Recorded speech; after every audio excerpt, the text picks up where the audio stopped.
Good morning, GCAA, and welcome to the inaugural episode of the Pheonix Report. I'm Kennedy Brown. After the verdict announcements in the Jason Stockley trial for the murder of Anthony Smith, many students wanted to show their support for those speaking out against racial injustice. Three juniors, Hannah Miles, Nyla Wright, and Pashara Travis, saw an opportunity to partner with school officials to provide an outlet for a student response. For Monday, we had basically an all-black attire representing Black Power. For today, which is Tuesday, we had a moment of silence, and we also read a poem. For Wednesday, which is tomorrow, we're going to have an open discussion with the juniors and seniors, basically because a lot of these things, because it's kind of controversial to talk about. So yeah, I just felt that the need that it needs to be a discussion so that people know exactly what's going on in our communities.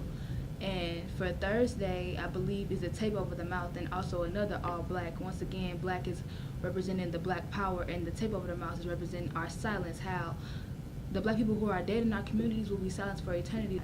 And Friday will be the walkout protest. We'll be walking to the courthouse, protesting in front of the courthouse. Obviously, a civil unrest. It would be obviously disturbing people at the courthouse, because we need them to know that not only are the adults troubled by this, but also our youth, because this is a big thing. It's like the youth are dying. Everyone is dying in the black community. So this is what basically the week of Black Lives Matter will be about. So yeah. Basically what drove me to organize is that I've been trying to participate in a protest that's going around the city, and basically I was seeing that a lot of teenagers were saying that parents weren't allowing them to go out there and protest by themselves because they felt that it was dangerous. So in my mind, I said, what can we as a youth do that's not dangerous, but also basically saying that we're a part of this too, and we want to make a change. And I said a Black Lives Matter week at the school would help, and also the protest under the school would be basically safe, but it also would be making noise and bringing awareness to the cause. So yeah. I think the main reason why I wanted to do it is because a lot of these teenagers don't have a place to talk about this, don't have a place to go and express all these feelings. And so I feel like if we can talk about Abraham Lincoln and George Washington, we should be able to talk about, Mike Brown, Sandra Bland, those kind of people that are going through all these bad things right now. And I feel like this stuff is extremely crucial, not only to black kids, but to everybody that is just living in America right now, because everybody needs to know that this stuff is happening. Because if we keep pushing it under the rug and saying, oh, we have math class right now, so we can't talk about this and this and that, if we keep pushing it under the rug, all that's going to do is just let people think that, oh, maybe not let them think that it's okay, but it will let them think it's not a priority, and it is a priority. And so that's why I think that we needed to bring this into school, so not only the kids can see that, but when the parents find out that this is happening in the school, maybe they'll see it more as a priority. So I wanted to prioritize the issue instead of sweeping it under the rug. That I was in biology. I was in advanced biology, and I was on the internet because we were supposed to take a test, but it wasn't working, and I saw that everybody was like so disappointed. They was like, it was just a bunch of black people like, I give up, like they're gonna kill us all. And I was just like, that means the verdict must be that he's not guilty. So after that, I think all the black people were just real fired up. Like we wasn't even paying attention to class after that. Like we were ready to walk out immediately, but obviously it couldn't work like that. So we was like, okay, we gotta something else. I mean, as black people, we always have this controversy because we deal with it every day, whether it's a white person looking at us weird, or if we get questioned in the stores, we always deal with it. But it comes to a point where, because I believe all black people have kind hearts, so we kind of just go through society and we brush it off. Okay, a white person is looking at me strange, okay, just get over it. But it comes a time where we just get fed up, and we get fired up, and we're ready to protest and take to the streets. So we just had to do the best we can, and that's why I thought of the Black Lives Matter week thing, because that's basically what I feel like was going to be the end result. So yeah, we won't be silent. I'm not trying to be funny or anything, but quite honestly, the fact that we are doing this peacefully, there isn't anything crazy. I'm not trying to say that unpeaceful things are right, but just the fact that we are able to channel our anger. Because I know it seems like we're calm, and it might seem like the other kids are calm, but there is an anger undescribable in the black community right now, all throughout history, really. There's this exhaustion that comes with just being black on a daily basis. But basically, that we're not gonna stop this time. Like, it's time. Right.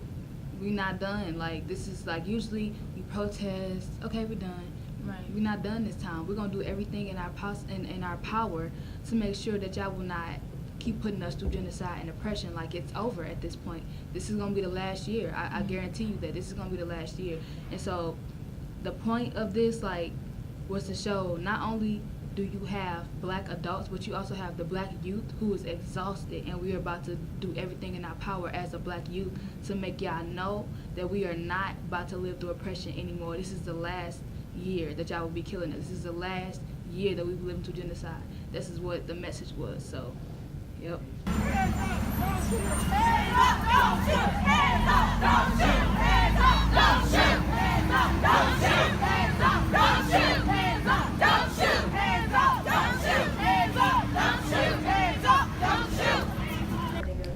For more coverage of students' demonstrations and reactions to the Stockley verdict, visit gcaatoday.com. Another way our student body expresses itself is through the way we dress. Many stand out with a clear sense of style. Aura Phillips sat down with one such student, sophomore Nuri Brody. It's like kind of like alternative, I guess. I guess it depends on the day. Sometimes I dress more grunge. I get inspiration a lot of places, like Instagram. When I go to concerts, I see cool people. YouTube, stuff like that. I like how I kind of dress unique. Like, I dress kind of not basic, but like I see some people with my style, but like not as often as like, I don't know, other people. Who's the most important person in your life? That's what we asked some students in this month's big question.